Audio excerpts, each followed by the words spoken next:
This is Shu Hirata's Let's Talk Japanese Fight Sports with Charlie Jewett from sogokaku.com. Let's begin.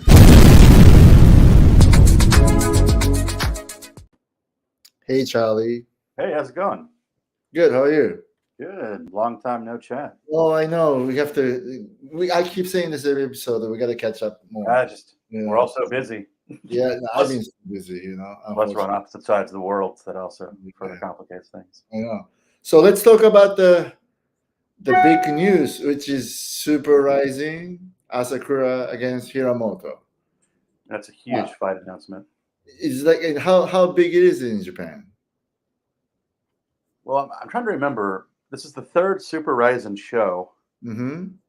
And what the other ones were Mayweather. Was it Mayweather? Right. And this has to be the biggest one. Right. Asakura and Hiramoto are way bigger than Mayweather is in Japan. Right. I think Rising has never done so-called Saitama Super Arena Stadium version, which houses around 40,000 people. This is going to be huge because I was just looking at the Google Trends. And I know that Yahoo is the predominant search engine in Japan, but people still use Google. And Asakura is still incredibly popular. Yeah. Hiramoto is incredibly popular. They both have attracted this young audience. It was very apparent when they fought in Yoyogi. Like the rising crowd when Hiramoto fights is completely different. Also, that show sold out almost immediately. So Ren is huge. Asakura is huge. They don't even need to announce other fights for this, to be honest. Like this fight alone could sell out the whole venue. This is huge. But I know, but since it's like a Super Rising, they have to come up with some other big cards. Obviously, they will. No, they will. And first off, that's a very cool poster. I like the poster design a lot. Yeah, that's really nice. But no, they always Rising does a good job of kind of spoiling the fans with the Super Rising shows because they want to put a bunch of big fights on there, and it's kind of perfect timing because Mikuru is coming off of the 2 losses, and this will kind of just help launch him back up. And then Ren is coming off of a win actually over the guy that just knocked out Mikuru. Right. So there's gonna be lots of room for him to do what he does best, which is trash talk, make fun of Mikuru. Plus, I mean, the biggest factor going into this probably is that this match has been kind of brewing for years now, with just them just taking snipe shots at each other on social media. For years, right? Yeah. Yes, I mean, and it's not like Mayweather versus Pacquiao where it's happening too late.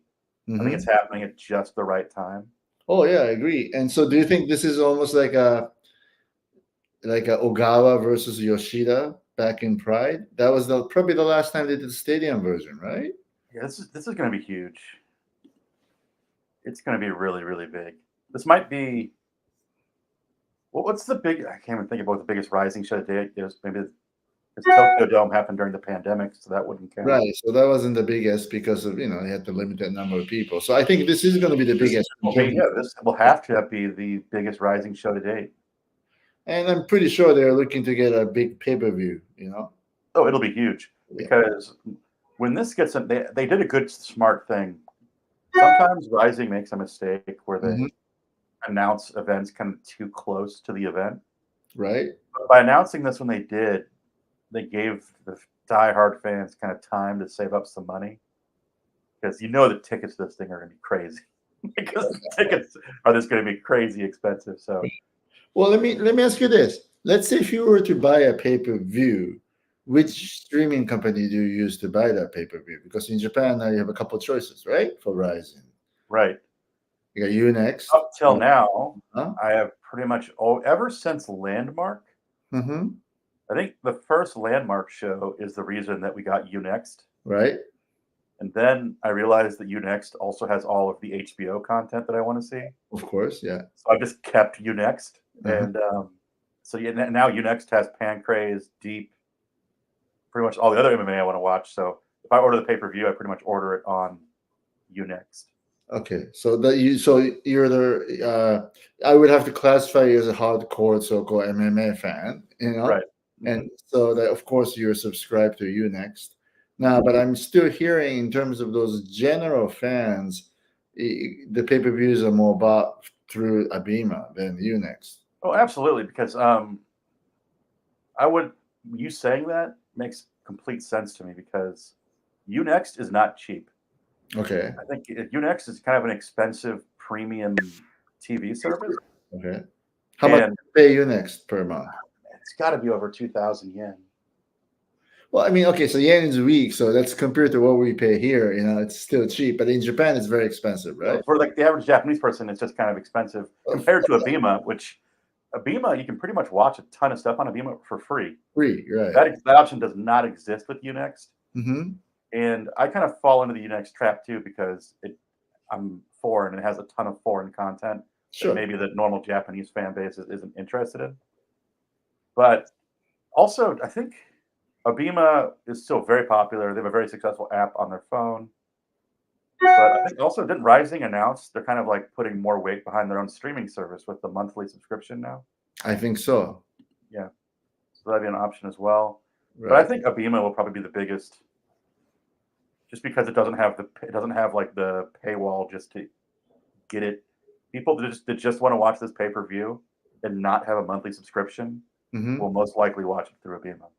I see. Well, I mean, it kind of also, and they did the match pay-per-view, which they already have the email addresses of all these past purchases of the pay-per-view shows. So it makes everything a little bit easier for Abema to sell pay-per-views, I think. Well, plus Mikuru's got a pretty good business relationship with them. He's done non-RIZIN events for them in the past, and he's done his breaking down shows available on Abema. And so people are used to watching his content on Abema. So I think that'll help drive viewers there as well. Yeah, let's quickly talk about that. I forgot to mention this. So right now, Unext does UFC, PFL, Bellator, and now they do one championship. It almost seems to me that Unext is like spitefully attacking Abema or something. Yeah, it seems like they took all the Abema's MMA contents pretty much. Right. Well, it's so much worse than you can imagine because Abema was doing like the thing that you were involved with, where they had the fighters going to the U.S. to train. Well, Chihiro Sawada did that, and now she's in one championship, and that no longer airs on Abema TV. That's only on Unext. Oh, I know. Yeah, I know. But I know that she brought that up in an interview. She mentioned how she kind of felt bad, had to speak to Abema to make sure they were okay with it. And Abema was more than supportive. They were like, yeah, please go chase your dreams. This is why we did it. Oh, yeah. Now, the big one's Takeru. Abema invested a ton of money in Takeru, and now his content's going to be all on Unext only. But again, I think they might get a pay-per-view shows. So from there, they could try to generate some sort, at least, income, right? I mean. But I think Abema probably has, you're right, Unext is for like the hardcore MMA fans. But Abema has like a lot of more pro wrestling, doesn't it? I believe. Well, here's what it is. I think I can't really reveal so much, but Abema has been running for quite a long time now, Right. So the whole business model have to be shifting towards investment stage to so-called making money stage. You know what I mean? Right. You say that far as that much. So in that sense, what Unext is doing obviously is still investment stage because face it, what kind of viewership you're going to score from PFL or Bellator right now, right? Oh yeah. If there's no Japanese fighters fighting it, the viewership is going to be very low. But again, like we talked about in the past, that they get those viewers to go to the porn or the other content, so which is great. But in terms of Abema, they still have to show the numbers, right? So in that sense, WWE or boxing with the Japanese fighters, it gives you the numbers and it's profitable content on that content alone, Well, they also have like a bunch of, which I imagine has to be profitable. They have all the gambling stuff on Abema. They have like the horse races, the boat races, and all that stuff, which I imagine is just insanely profitable. Exactly. And also they have a K-1, which they have been working together for quite a long time. So when you're just looking at the numbers of viewership on what's on Abema versus what's on Unext, I think it's still Abema has heavier numbers, Yeah. But they Unext have all the MMA contents. And I agree with you. I'm a big fan of a series, drama, movie. So with HBO and Showtime and everything else, I would definitely go with you next, right? I mean, yeah, exactly. Yeah. But let me ask you this: how much is the Netflix in Japan per month? Got to be like around 1,000 yen or something. Okay, so you were saying probably your next is double the Netflix in terms of fee. Okay, now actually, I recently canceled my American Netflix and switched over to Japanese because it was like half the price. Oh, really? Okay. Well, let me ask you this: what about DAZN? DAZN is expensive, right? DAZN's probably the most expensive because they have to rationalize and be able to pay for all the soccer content on there. Right. And I cannot afford to also have DAZN. Like, it's just too expensive. Because DAZN also shows the fight sports like karate combat or octagon MMA, which I mean, I don't want to say this, but literally like nobody really watched it in terms of Japan, right? I mean, oh, absolutely. I remember DAZN used to be advertised, but I've never even heard anyone mention it in like the past year. Right. So unless if you're a big diehard soccer fan, yeah, so DAZN is. Do you think DAZN is strictly for the soccer fans in Japan? Oh yeah, well, soccer's huge in Japan. It's an incredibly growing sport, and people that love it. I mean, I know guys from work that on the weekends when they go home, they just watch soccer all weekend long. Right. And for those types of guys, DAZN is for them, but it's not for casual fans because I think it's over DAZN is very 20,000 yen. expensive in States too. Yeah. So it's actually, I guess, it's a premium service. Right. For those who could afford it. Mm-hmm. Yeah. So in that sense, I guess it's still pay-per-view. I could see the Bema, but in terms of MMA fans in general, is next right now. Well, I mean, I can tell you because I mean, when I was at the Pancrase show yesterday, there was the UFC show going on. So a bunch of the media guys had their laptops out with their Unext account on, watching the UFC show, writing their articles at the same time. So, oh, that's too bad. Yeah.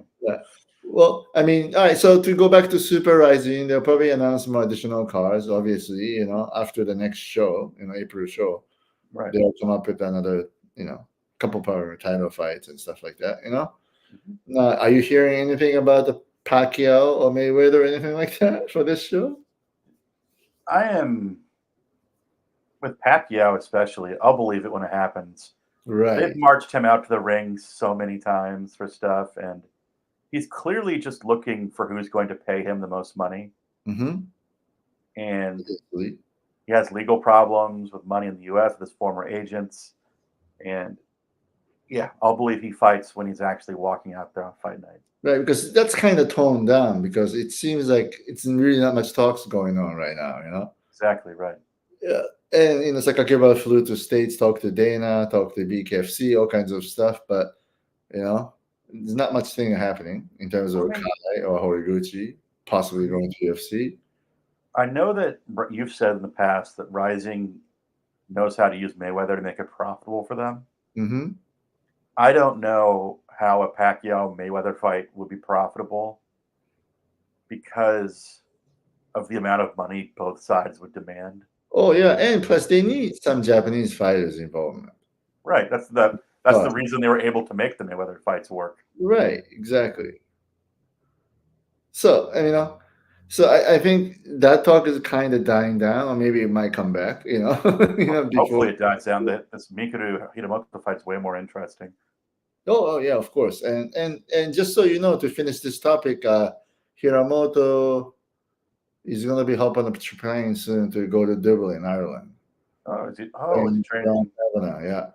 Very cool. Yes. Interesting. And I think Mikuru went to Bangtao in Thailand, right? Right. Yeah. Who's this girl that Hiramoto's been posting all over his social media? I think it's the wife. He got married. Oh, congratulations! I didn't know She that. was the number one hostess in some Roppongi cabaret or whatever, Yeah. Only the finest. Yeah, and she's going with him to the Dublin too. So. Oh, cool. Yeah, I will meet them. I mean, I'm gonna go there with the crew, probably a couple of weeks. Cool. Yeah. So yeah, we'll see. So anyway, so it's funny that Mikuru went to Bangtao to train. I think he went back to Japan already, right? So he was just there for a couple of weeks. The one advantage, I think that one of the advantages that I think Hiramoto has going into this is that I'm sure that Mikuru would even admit that he can't focus on the fight 100% because he's got too many things going on in Japan. He's got to do his breaking down. He's got to do all these side businesses, all these gigs. So Hiramoto will be able to train 100%. While Mikuru's got to do a bunch of different stuff. Oh yeah, of course. And then the last thing you mentioned. So let's talk about this one then. The arrest. So what's going on with this breaking down participant keep getting arrested? Well, as you know, Japanese media doesn't really like publish names for stuff unless it's like 100% set. But apparently, in March, a bunch of guys were arrested from breaking down for doing stupid shit. Bunch of them. Right. They were like assaulting people in public. It's like violent crimes. There's also like intimidation scams. They were getting people to loan them money and then never paying it back and telling them like, we're never going to pay it back.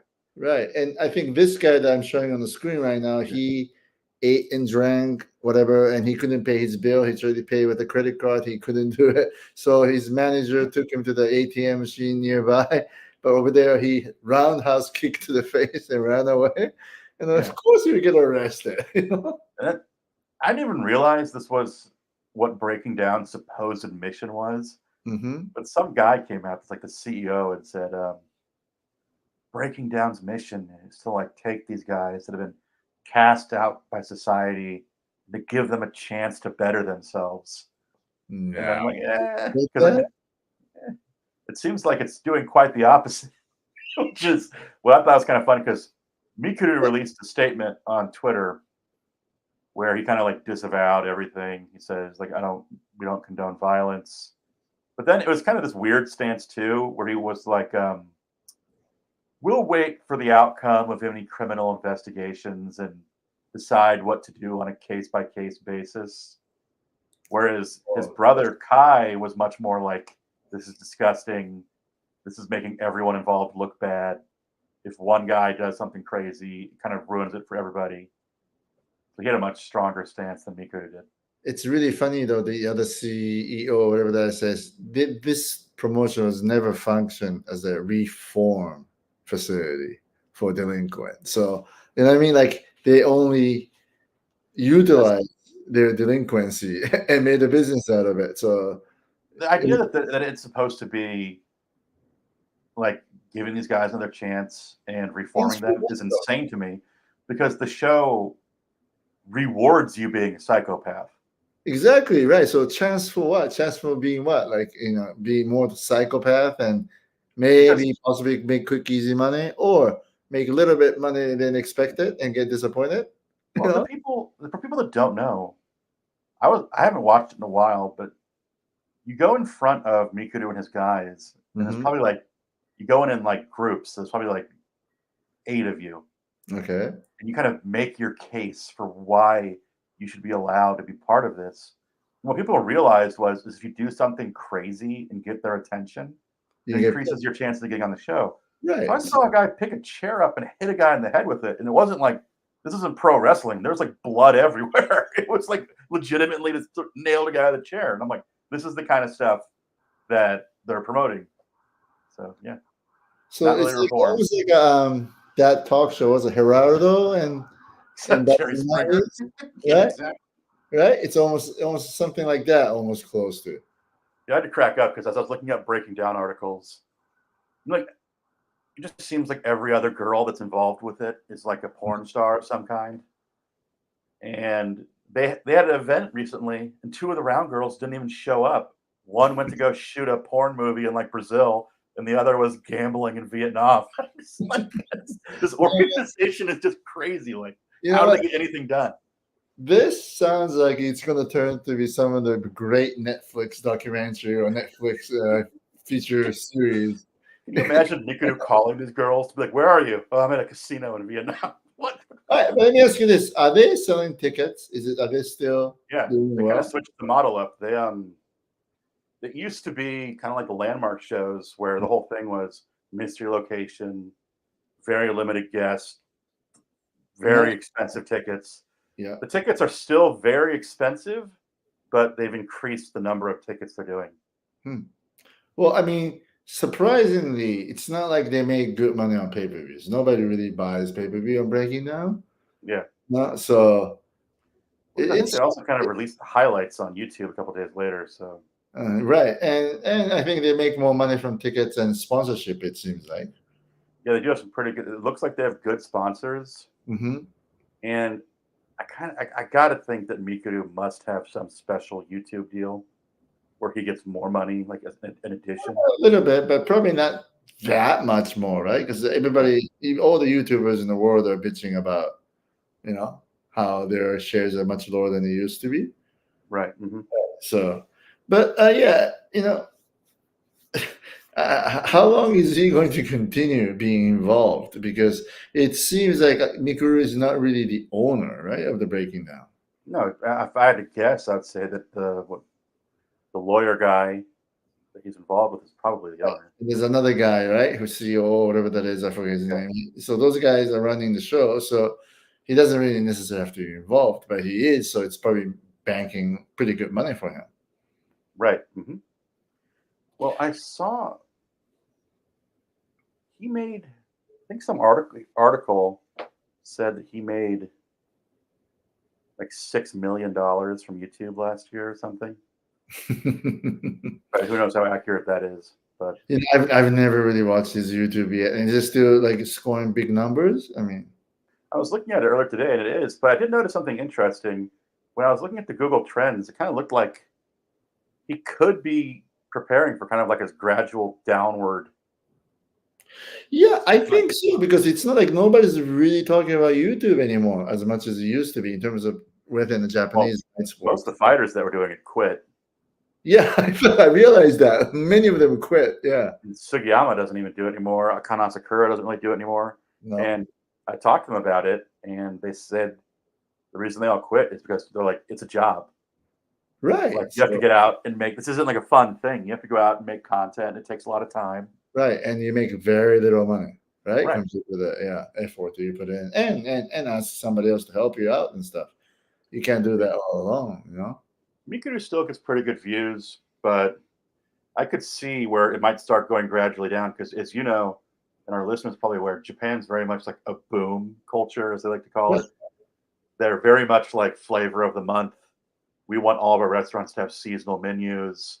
We want something that's very popular, very intensely. Then we find something new to be obsessed So now RIZIN is putting up a big shows in the big arenas with the majority only a Japanese fighters on the card. And it's kind of trendy right now. But I'm a little bit concerned that after Hiramoto versus Mikuru, with.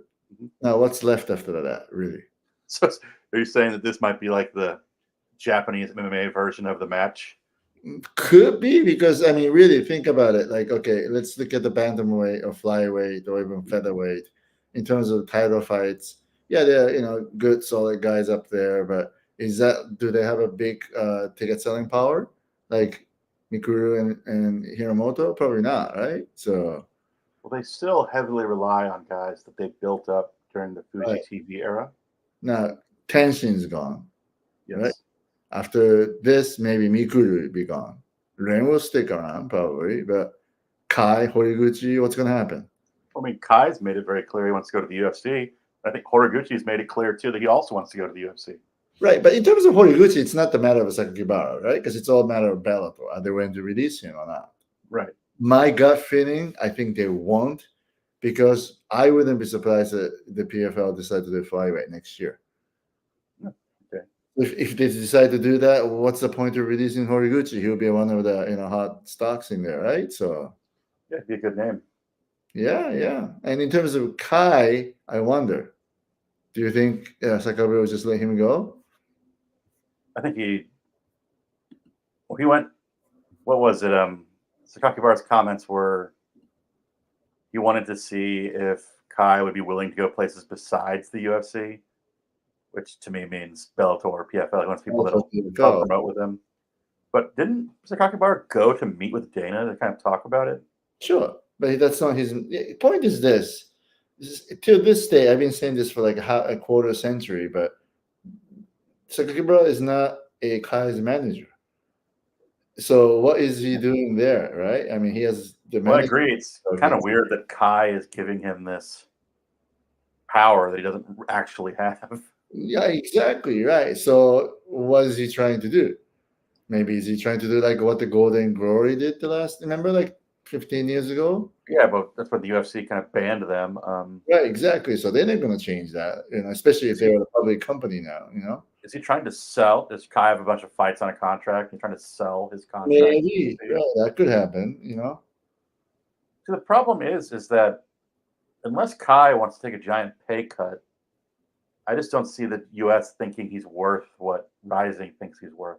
Oh, no, no, not at all. So he's going to have to take a gigantic pay cut to go there. But even that, I think he can afford it because he makes enough money in Japan in terms of sponsorship and everything else. Plus, it'd be a good investment. Like, it's like one. Yeah. Otani making only 2, but maybe 68 he can make an endorsement kind of thing. Well, hopefully Kai doesn't have his friend do illegal sports gambling. But yeah, who knows, right? Who knows, right? Yeah, exactly. But no, but yeah. So yeah, it's gonna be. I don't know if it's gonna be a smooth transition for those 2 stars to go to the UFC because, like I said, after July, what if you lose Kai, you lose Horiguchi, you lose Mikuru maybe, or Ren stick around? Who knows? This is kind of off topic, but do you remember that video where Sakakibara went and met with? He was like trying to become an influencer, and he made that video where he went and visited Dana White. Mm-hmm.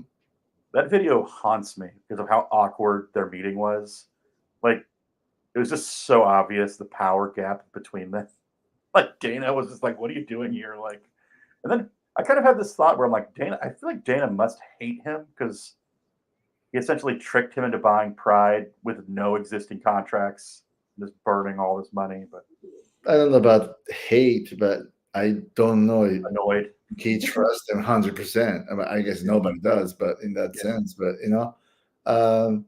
yeah. I mean, if you really are doing a real power negotiation or real very important business meeting, you do not take your YouTube stuff with you, right? No, yeah. It's like kind of like a weird Cribs show, to be honest. But yeah, right. So, yeah. Interesting. Right. But if they lose Kai, if they lose Horiguchi, not only are they the 2 stars, they're also like the 2 stars that are the best fighters. Mm-hmm. Because Mikuru's not as good as Kai, and yeah. Right, and so I mean, what's going to happen with the bantamweight or flyweight and featherweights, all these titles and everything else too, right? So you got to call Agrikabo back up. One more run. Right. Then another star in Rising, obviously, is the Izawa. Yes. Now, did you see her last fight when she won the white title? I think the last fight for her at Deep Jewels 41 was huge for her because the stage was kind of set perfectly. Okay. Her opponent, Park, Black Combat, they have her come over to fight Saudi Oshima, winner take all, champion versus champion. She beats Oshima. Then Deep Jewels sends Moetti Suda to Korea to try to get the title back. She beats Moetti Suda. So they kind of created this storyline of like Seika Izawa's defending the honor of Japanese MMA. She's going to win this championship and bring it back to Japan. And then she went out there and she actually rocked her with a punch, which if you would have told me that Seika Izawa could rock someone with a punch a year ago, you'd blow my mind. But yeah, she rocked her with a punch, then made a very easy effort out of a girl that's been giving other Japanese good fighters a lot of trouble. Plus, I mean, I think they uploaded the video to YouTube, which is very smart, for free. And I think it's close to 500,000 views after just a couple of days. And she recently joined Japan Top Team.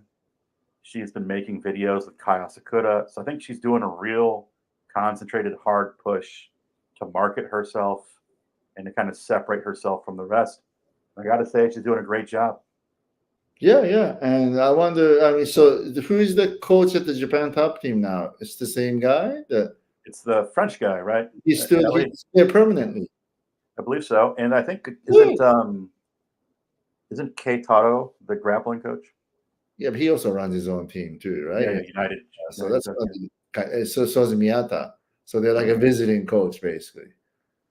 Yeah. Well, she also has her own gym, so I'm just kind of curious how much she's actually spending time. Gym is like run with her husband, right? So all right. So I mean, but she said that she commented that she's gonna built up to be able to fight in the strawweight? That's so weird to me because Mhm. just last year she was talking about how she didn't want to go to strawweight because she looked at fighters in the UFC and was like, these girls are way bigger than me. Mm-hmm. And then her most recent fight was at 48. She actually dropped down farther in weight for her last fight. But all indication points to, yeah, she might be going back to strawweight, which to me, maybe since joining Japan top team, she's kind of seen that there's a whole global stage that she could go out to, and that strawweight's probably the best weight class for that. I mean, for the female, for now, straw is the only weight class for that. Right, exactly. But again, like I just said earlier, PFL could add women's atomweight. Who knows? Well, that'd be a very smart move on their part because they'd have Oh, their pick. yeah. They'd have their pick of anybody they wanted. Right, exactly. And they can put the best 105 female on the planet, right? What do you think? Kind of curious because I think at 52 kilo, Izawa doesn't even cut weight to make that. She's got to bulk up or something if she wants to She's fight got that weight. Right. So, but again, you can't bulk up that fast. So, I would suggest her to take maybe a year or even 2. I don't know how much she walks around at, but all these strawweight girls are walking around like 135. So, Well, she's just got to hit the gym, build up because I've always felt she's a very technically gifted fighter. She's always in good shape, but she doesn't seem to be the most athletic. I mean, there's videos where she can barely jump 5 inches off the ground. exactly. Like, she's not the most athletic She person. has to build up, but she cannot lose that weight and stamina, cardio. Exactly. So that's something she needs to work on, Right. Yeah. So, Interesting. yeah. So it's going to be very interesting. So that's another news. That is interesting because I think Machi is also at strawweight. So maybe strawweight's kind of having a resurgence in Japan now. Mhm.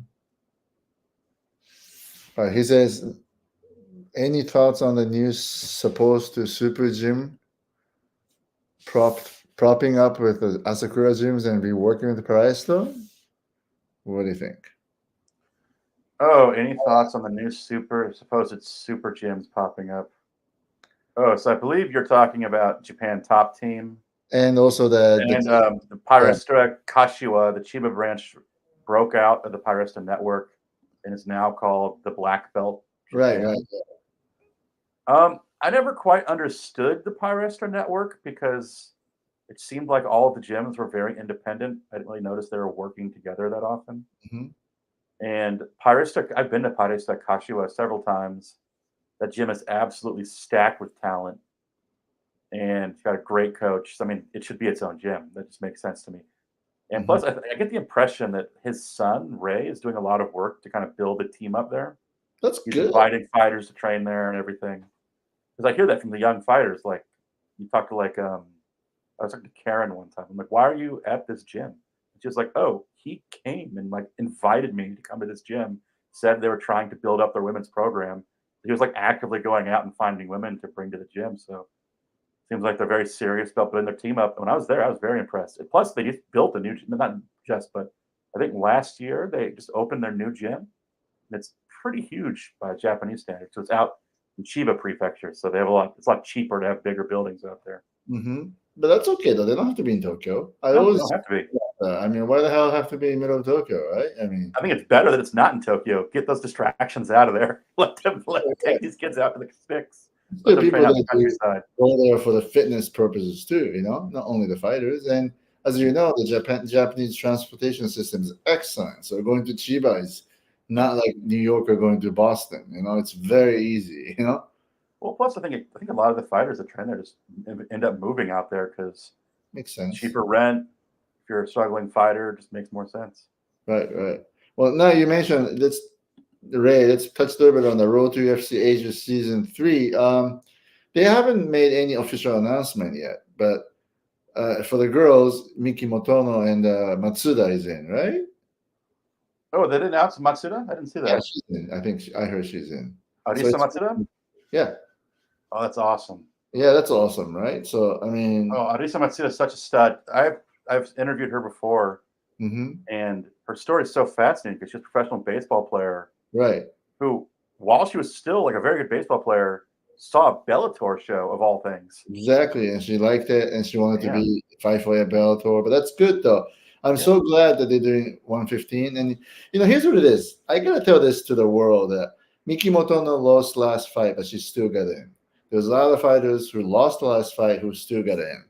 But when they announced the ultimate road to UFC Asia, first UFC said that they were looking for a fighter who's coming off from the win. People who has more than 70% finish rate, more than 5-6 fights, whatever that is, right? So the funny thing is this: I know a lot of Japanese fighters who sent the email to UFC, applied for it, and they never got any so-called failure notices. You know what I mean? Yeah. But they assume they didn't make it because I applied it because I lost fight, so they probably picked me. So I know more than a couple of fighters who actually got the call, but by then they already decided on their next fight, and I told them why, and they're like, "Oh, wow, I thought I failed." You don't receive those fail notice. You you just sit and wait. That's crazy. It's crazy. But fighters are just so not forward thinking with their careers over here. Yeah, not only just the forward thinking, Japanese too. Sometimes when I regret I tweet about it. Like how it should be coming from the last fight and 70% finishing rate. They just read that as an absolute requirement. You know what I mean? Like if you don't even touch any of that, then you have no chance, kind of thing. It's the thing is, it's kind of they put these unrealistic expectations. Mm-hmm. Nobody's going to meet these requirements, so you got to just argue for why you're close to what they want or why exactly right. The rules for you. Well, here's what it is. This is a good example. I always explain to my clients that, for example, in America, when you send the college applications, when you're athletes, you send that to coach, not to the admission office. Sometimes when you're athletes, when your grades are not that great, even though the college doesn't require you essay, you write an essay. Explain it to yourself, you're better. So anything is possible in America. You send in video sometime, right? In this day and age. Yeah. And we won't see a movie like Legally Blonde, right? You send in your own video, right? But Japanese, what's the worst that could happen? Just send the application, let them reject you. But if you don't send anything, you're going to have zero chance of getting exactly. it. But Japanese would think the other way, though. If they say no essay is required, and if you send the essay, they will take it as a negative. Like you're not reading the requirement, but no, that's not the way to do it. It's about self-promoting, right? Sell yourself. So I know that. Let's talk about Matono real quick. So she lost that fight. Was it called Happy Elephant? Mm-hmm. I think the girl that beat her is also in this road to UFC. Exactly right. And I will tell you right now, I booked that fight, and I booked that fight through a person who works for Zuffa. So it was the fight. It was under the scope for Zuffa people. So even though she lost that fight, I felt that she had got a good look at her. Exactly. So that's why I booked that fight, So I'm happy that happened for her. But of course, Iridium is taking all the credit, right? Because she still got the contract. But that's how it's working. If you're real management, you're supposed to build your fighter, help your fighter to get fair. So they should be doing the booking on, this Happy Elephant or take her to states to train, all kinds of stuff. But I did all of that, So it's really weird, the concept of quote unquote management, right? So you definitely see some of these companies just sign fighters and then just kind of put them on the shelf and hope that something comes along. I think that's not really managed like a booking agent. Yeah. So that's a little bit different, But anyway, I'm glad he's in there, Well, that was interesting because her first match on the road to UFC is against Huang, who also lost to Feng. Mm-hmm. I think Feng knocked her out, so that kind of there could be like this cool redemption arc if Matono beats the girl that also lost to Feng and then goes on and beats Feng. It'd be a cool story. Bottom line is that there's not much Asian 150 strawweight who is that level, not yet. Well, I think Matono should have a good. If she's smart, she should do well because no one in this tournament is going to have a level of judo that she has. Exactly right. So she has a good game plan. She should do all right, And Matsuda, I think she's all these Chinese girls aren't. Most of the Chinese girls are like Sonda and Sonda fighters. They tend to be, but it'd be very interesting. Yeah, so I think Alisa has a chance, Oh, Arisa Matsuda is way more devastating of a striker. I'd say Right. the Motono, but her ground game's not as good. Also, there's one more Paraistora Kashiwa flyweight is in. He coming off from the loss too. They picked him off the loss. I forgot his name, but there's Well, that gym's reputation must be through the roof though, because they have Ray Tsudaya and Paraistora was name's I'm not forgetting. Who's the golden boy? Taito, isn't he also a Paraistora? Right, and also Ogi Kubo, and so no, he always had the good fighters. So again, trained there for one of her camps. Again, that fighter is coming off from the loss, but they got picked. So I really got to tell this Japanese fighters and coaches, just don't make your own determinations. Don't assume. So I know there's 2 fighters who lost that chance already. So, I mean. Well, also, I've had people reach out to me from the UFC and be like, essentially, give me a list of 10 people I should check out. Exactly. Right. I know they do reach out to a lot of people. So, yeah, fortunately, I was able to put Ren Ozeki in. He's in the bantamweight. Yeah. But again, I don't like to put fighters that is not ready, I think going to the US to train was huge for Motono Miki because it showed her that MMA can be a career. Exactly. So it's good. You can see like the shift in her mindset.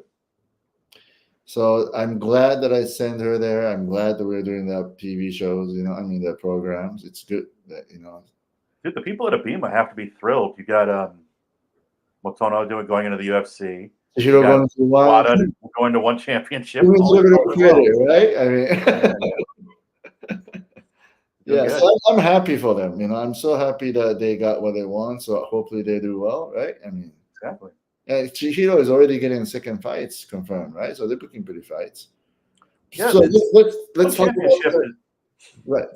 This is perfect. It's like what championship I don't understand. Like the girl that Sawada beat, what is like Radzuan or something, already has another fight booked. I think she was supposed they got canceled, but she was supposed to. They already booked her another fight with Ayaka Miura, and then it got canceled. But I'm like, if you fight for one championship, they either turn you around immediately or they shelve you for like 3 years, and it makes no sense to me. Now, the person who is probably the most active out of anyone is this Demetrius Johnson. You wonder why, but now he's probably, he got 6 MMA fights and 2 mixed rules fights so far. That's 8 fights. And think about all this. Remember, they signed Sage, they signed Eddie, they even signed Misha Tate, work on the front office. All these signing. That had to be the cushiest job for Misha Tate when she had that VP job there. Right, but she left. Right? So she returned to active competition, right? And Eddie left too, so that tells you something, right? Yeah. Well, Ben Askren left too, so after he melted them dry. What happened to Sage after that? Mess about the visa? That was so weird.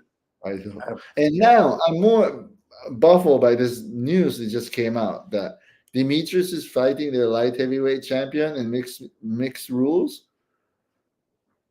And third round is MMA, I think, or something like that. The second round, let me see. Second round is like Muay Thai. I mean, come on. I mean, I think for a promotion that claims to be all about fighter safety, this is a crazy matchup to make. Exactly. I'm not taking anything from Demetrius. Demetrius is a genius, and he probably can handle many light heavyweight in the world. But come on, right? I mean, 37. Yeah, exactly. I mean, I hope he's getting paid very, very well. I assume so. I think I hear that his management is pretty close to the vice president of the organization. So. Oh yeah, of course. Yeah, I know. We all don't know about that. But here's what it is. Now, what do you think about the future one championship? Because Mike Colgan, I think, said it publicly, they ain't gonna last and blah blah blah. And I think it stirred all the what was the I don't pay the closest attention to one, to be honest, but I remember that they had scheduled Stamp to fight in Dubai, or like in the Middle East, and it was obviously like an attempt to try to draw up like investor support.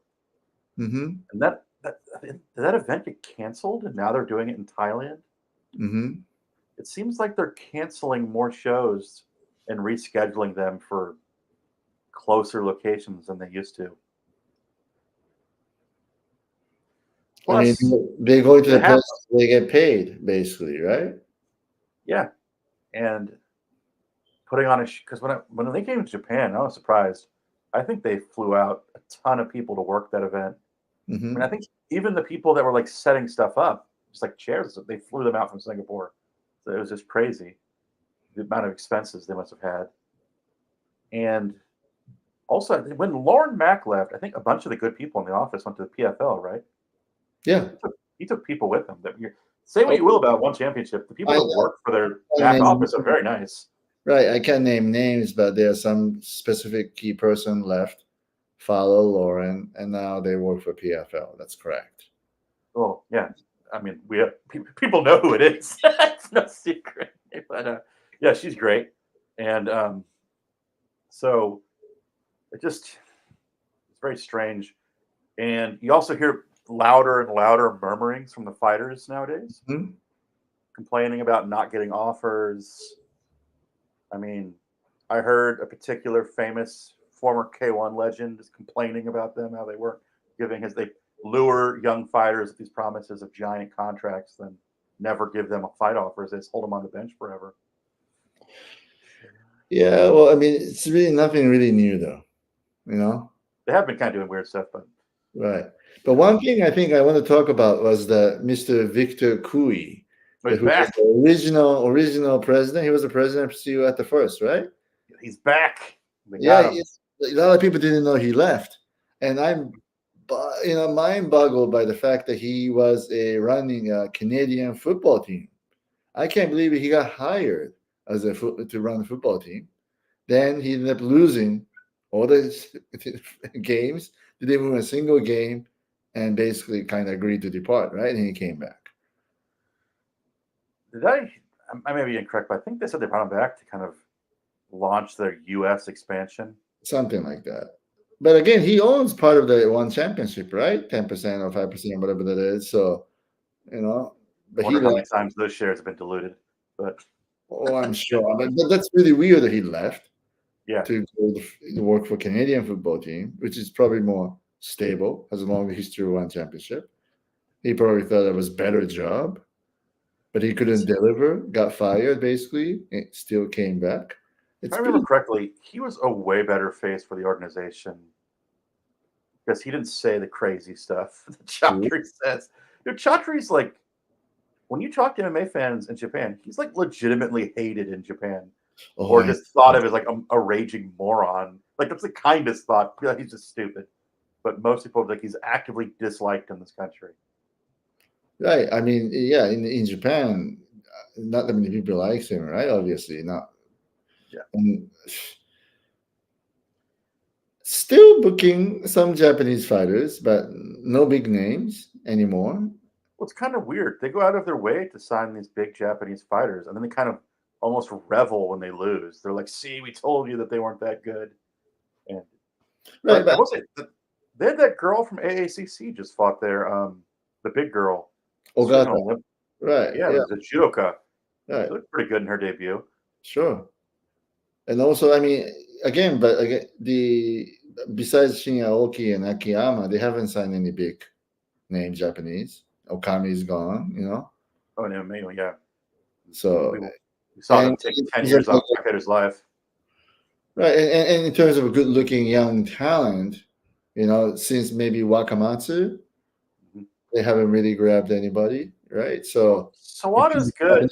Sawada, the recent one, yes, it's a good she's sign. Good. The issue she's going to face is she's going to be tiny for that division. Yeah, but her wrestling is very good. But very good. I want to see a picture of her standing next to Stamp because I think Stamp's just going to be a giant compared to her. Mm-hmm. But again, for a girl who fights at that weight classes to make that kind of money, that's the only promotion for now, right now. Besides Invicta, who hasn't come up with this year's schedule yet. So there's no way Invicta. I remember, unless Invicta's changed drastically, I've seen their old pay sheets, and it wasn't that impressive. One championship has to, depending on who you are. If you're a champion in one championship, you got to make more money. Yeah. Exactly. But again, for the female, I tell most of the girls that when you get released from the UFC, 115 pounds, your life is going to be completely different. There's going to be so many options.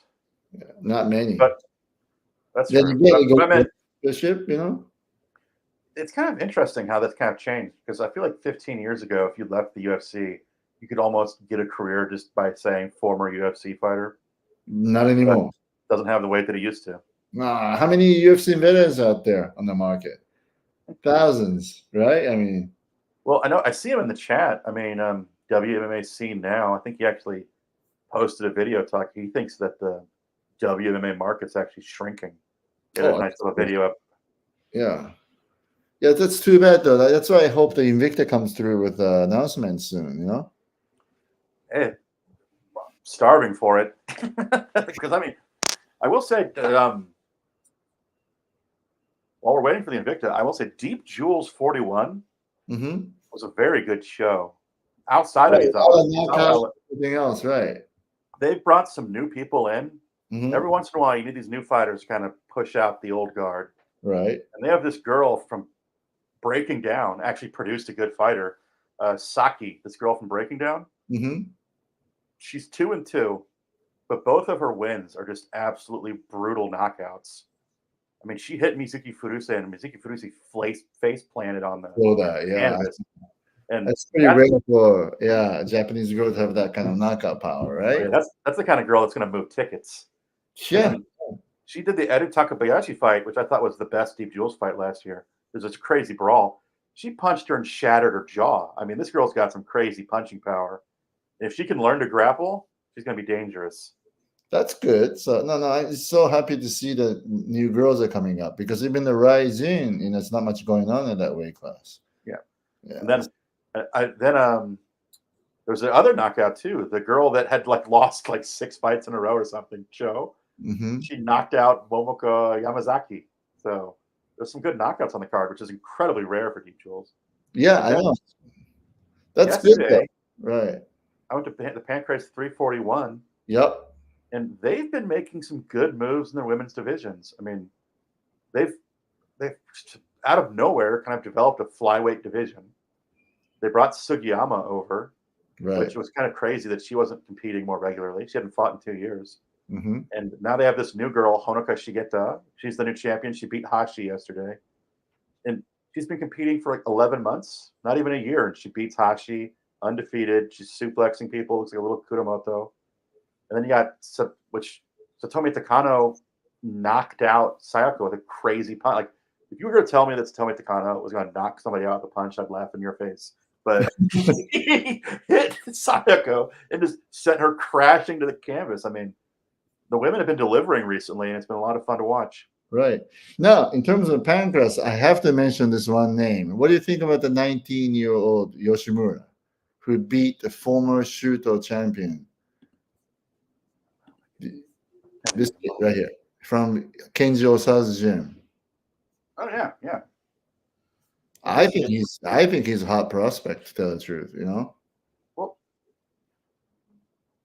Pancrase has actually been doing a pretty good job of developing with their whole Neo Blood tournaments. And the relationships with Cave. They have a ton of Hearts guys and a ton of Cave guys that fight in their shows. And I think they've been doing a good job of developing these young guys. Yeah, so this is a kid actually I also presented to Sean Shelby too. Even though they say, oh, you have to have more than 5 pro fights. I don't care. Kid's good looking, so I think you should take a look at it, Yeah, the 5-5 thing's such an arbitrary thing. Yeah. And it's too bad. It seems like they're not doing the lightweight for this road to UFC, Asia. I haven't seen anything going, so it's too bad. Yeah, but again, there's so many lightweights in UFC already, right? So right. So let's talk about this one to finish up. Why is Kimura getting fights? So let's talk about what happened in his last fight against Buakao.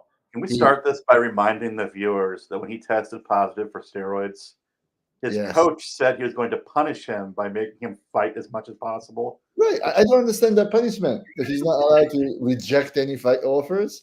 That was a punishment. Right. Yeah. Okay.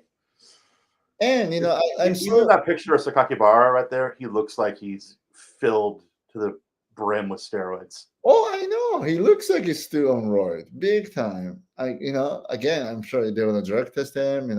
We'll see. I think Ichi might have just answered our question. What? Because he sells tickets. When he fights, it makes big news. People want to see it. Yeah, he adds to the show, but he doesn't move so much tickets like Ren or Horiguchi or Mikuru, but But it seems to still, always yeah, he make does like move tickets. Yes. seems to always make the front page of all the news sites though, whatever he does. Oh, I know. And it's sad that he's like selling this as a part of his like appeal, but he really shouldn't be. He should be sorry and he should like reform Yeah. himself, Well, he faced the 100% natural Buakaw. And dude, Buakaw just knocked him the hell out. I Not a know. good look for him. Right. Now what the hell is he gonna do, right? Well, there's no shame in losing to Buakaw. I don't think anyone in Japan will care. No. But here's what it is. So now I have to mention this. So him, they And all try. was it weird to you how Rising kind of added that fight super last minute? I think they always wanted to add him to somewhere because I Okay. knew they were talking to him, and and I think for Japanese point of view, Kimura fighting for Rising is like doing the payback thing, because he's apologizing, and I'm pretty sure he's fighting for pretty cheap, you know, Okay.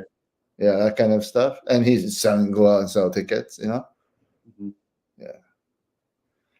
Oh yeah, by the way, I have to mention because since he's training in the same gym as my client who got arrested day before the weigh-ins on Deep. Oh, that's right. Does he train at the same gym as Panchan Rina? No, I don't think so. What's the Battle name of Box? it? Battle. What? Okay, now I think there's another gym where all these kickboxer guys are training. It's like not an official gym. I think you Mhm. might go there occasionally. But okay. Yeah, so but yeah, exactly like him. These days, unfortunately, people are getting in trouble and making headlines. So every Yeah. time Kimura makes headlines, it reminds you about this is a kid who got busted for steroid, Yeah. right? So and it's same for my client Shimura who got arrested. Although it was a little not. I think he might end up not getting prosecuted. So but who knows? I'm just so confused about the. Remember, because Sakakibara made the whole big deal about drug testing him. Hmm. This all just seems so weird to me. It's like the one guy that made a big deal about drug testing tested positive. Well, that's because a lot of people are accusing him for steroid. I think people in the industry, also the fans, and I don't Who know, he cares? can Like, prove his innocence. Who I don't cares, think right? I don't think casual fans in Japan care. Exactly. And the point is, I don't know why he did the testing if he knew he was going to fail. Yeah, that's just. You know? I mean, it's like Pride era. All those guys were juiced to the gills. Nobody cared. Right. But here's what I'm trying to make is like same with my boy Kashimura who got arrested. It seems like when you get into trouble, instead of them feeling sorry and going through the time to recoup themselves, they want to use this as their PR tools. You know what I mean? And Or they're kind of. Well, I mean, that's a play from Sakakibara himself. There's that only too, right? Of course, right. just But no again, such thing as bad press.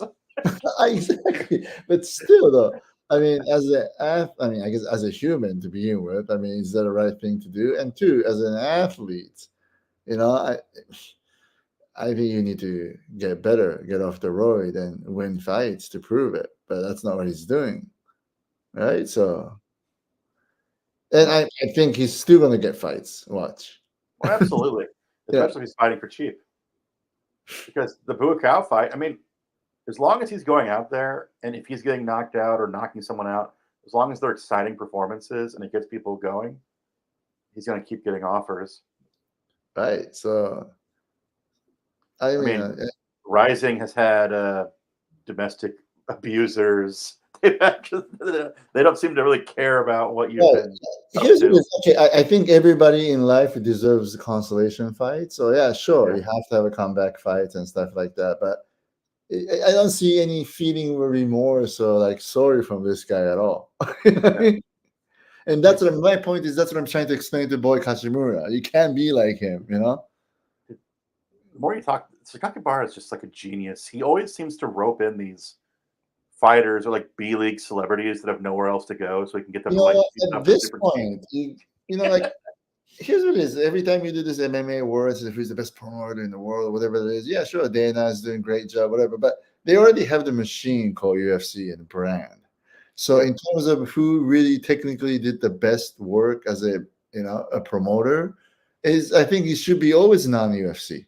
You know what I mean? It's about Well, the achievement in promoting, promotions, right? I mean, I'm not saying it was easy, but it's certainly helpful to have some billionaire Las Vegas Italian friends funding your promotion while you lose hundreds of millions of dollars. Right. But he's using all these talents who's not necessarily the best fighters in the world, No. right? I mean, Mhm. and local. Right? So she's not really reaching out to so many globally, like in the Pride days. I mean, when you look at the Well, today's magazine, 80% Japanese. So there's been a dramatic shift in their strategy because yes, in the early rising shows, they were bringing over like legitimate foreign talent. And they exactly. brought over guys that went on to be like champions in other promotions, Right. I think Bellator champions, UFC champions, and they're not bringing over that many foreign fighters anymore. It doesn't no. seem to be impacting them too much. Right. If they do, they do maybe once or twice a year, and they spend big money bringing Pitbull, that Yeah, kind like of stuff. But they kind of do it when they have to. They'll bring people over for Sidario, or they'll exactly. bring people over for like the women's atomweight division. Right. Eventually, they would have to. But I think in that sense, I think we gotta all admit this. Sakakibara is a first-rate promoter, right? He's Right. making pretty much a brand rising from nothing. You know. Mhm. Yeah, yeah. So it's pretty impressive in that sense. So He also stepped into a market where all the big promotions after Rising had kind of failed terribly. oh yeah, failed terribly, and not only in Japan, in the States too. Afflictions to Elite XC to Bulldog Fight to everything. They all fail. Strike Force, right? Everything. You know. So yeah, I feel like watching Rising making a noise in the far east side of the market in MMA is almost like how Godzilla -1 won the Oscar this year. Did With you the s- much less people. did you see that when they accepted that award, they all had like little Godzillas on their shoes? Oh, I know they're just great. I love That that. was great. I loved it. Yeah, I mean, again, I wish today's young people see those achievements because that achievement is only coming from the hard work. Right, They exactly. spent hours in the studio, not like taking a roid and make a quick fame out of it. Mhm, mhm. So hopefully, Mr. Kimura will realize that, but probably not. Absolutely not. Yeah. All right, so I think we cover everything, right? We're supposed to We cover did. it today. Yeah. We did. All right, so I'm not gonna be too busy from now on, so let's try to catch up more. Yeah, of course. Let's do it. Yeah. All right, so we'll see you again in 2 weeks. Yeah, let's try it. All right, I'll see you later. See you. Good night.